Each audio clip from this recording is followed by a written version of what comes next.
माढ्याच्या निवडणुकीत पैशाचा वापर झाल्याच्या मुद्द्यावरून रणजित शिंदे आणि आमदार अभिजित पाटलांमध्ये तर वार प्रतिवार होऊ लागले आहेत। रणजित शिंदेंनी संवाद मेळाव्यात माढ्याच्या निवडणुकीत समाजातील प्रत्येक घटकावर पैशाचा मोठ्या प्रमाणात वापर केला, पैशाच्या स्वार्थापोटी लोकांनी चुकीच्या गोष्टी केल्या अशी टीका आमदार अभिजित पाटलांवर केली होती।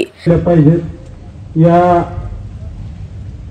निवडणुकीच्या निमित्ताने अनेक गोष्टी या ठिकाणी घडल्या, त्यात पैशांचा वापर फार मोठ्या प्रमाणात झाला।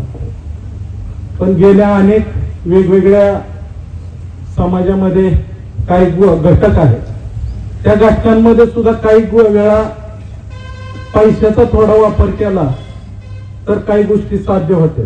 पण निवडणुकीमध्ये एवढ्या मोठ्या प्रमाणात पैशाचा वापर काही मंडळीने या ठिकाणी सांगितलं, आपल्याच लोकांना गप बसण्यासाठी काही ठिकाणी पैसे दिले, काही ठिकाणी पळू नका म्हणून सांगण्यासाठी पैसे दिले, काही ठिकाणी विरोधात करण्यासाठी पैसे दिले। आणि ह्या सगळ्या पैशाच्या प्रचंड मोठ्या, कारण शेवटी पैसा हा फुकट आलेला होता आणि त्या पैशाचा फार मोठ्या प्रमाणात वापर झाला।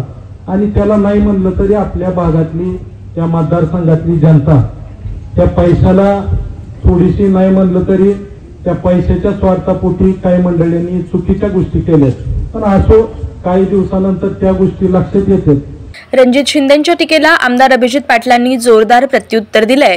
दोघांना समोर उभं केलं तर मीच गरीब निघेल आणि सांगत फिरतायत मी पैशांचा मोठ्या प्रमाणात वापर केला, त्यांचे पैसे सरता सरेना झालेत, वर खातं काढलं म्हणत होते, खरं आहे असं मला वाटतंय असं आमदार पाटील म्हणाले। निवडणूक निकालानंतर आता पैशाचा मुद्दा समोर आलाय। ऑनलाईन रिपोर्टसाठी संदीप शिंदे, माढा।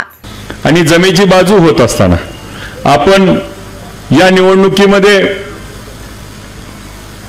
कालच्या ह्याच्यात मगाशी पाटील साहेबांनी सांगितलं काही गोष्टी, त्यांनी एक गोष्ट नाना सांगितली की तिकडून धनशक्तीचा लय वापर झाला।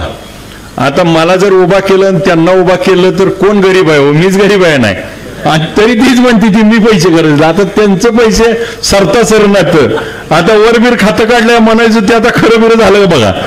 ती काय म्हणजे कशात बोलावं आणि कशात निवडणूक न्यावी? आमची तर साधी विनंती होती की त्यांनी मोठेपणानं त्या ठिकाणी स्वीकारतील आणि दिलेला कौल मान्य करून नम्रपणे, मी आपल्या माध्यमातनं मी निवडून आलो त्या दिवशीपासून, म्हणजे आपल्याला देखील आठवत असेल, आबा निवडून आलो आणि गोडाऊनच्या बाहेर आलो। गोडाऊनच्या बाहेर आल्यानंतर गाडीवर टप्पावर बसलो, तिथनं पोरं पळवत खांद्यावर घेतलं, खांद्यावरनं मोटरसायकलवर आलो, कवा मोटरसायकलवरनं ट्रकमध्ये कधी आलो, टेम्पोत कधी आलो, जीपवरनं कारवर गेलो, कुठं कसा गेलो, लवकर काय कुर्डवाडीतनं माड्यात आलो, माड्यातनं मोडलीमला आलो, आरणला आलो, इथं टेंभुर्णीत येऊन अकलूज जाऊन पंढरपूरला जाऊन त्या ठिकाणी सगळ्याच्या भेटी घेण्याचा योग आला। आणि त्या दिवशी माझी अवस्था अशी होती, कोण हात ओढतंय, कोण पाय ओढतंय, कोण हार, म्हणजे मला पण माहित नव्हतं माझं काय चाललंय आणि समोरच्याला पण, म्हणजे अशा आनंदाच्या उत्साहामध्ये त्या ठिकाणी दुपारी मोरे सरनी सांगितलं, म्हणजे नाना आज जरी कानात काडी घातली तरी गुलाल बाहेर येते, म्हणजे इतका गुलाल अंगावर टाकला, इतकं त्या ठिकाणी लोकांचं प्रेम या निवडणुकीत बघायला मिळालं।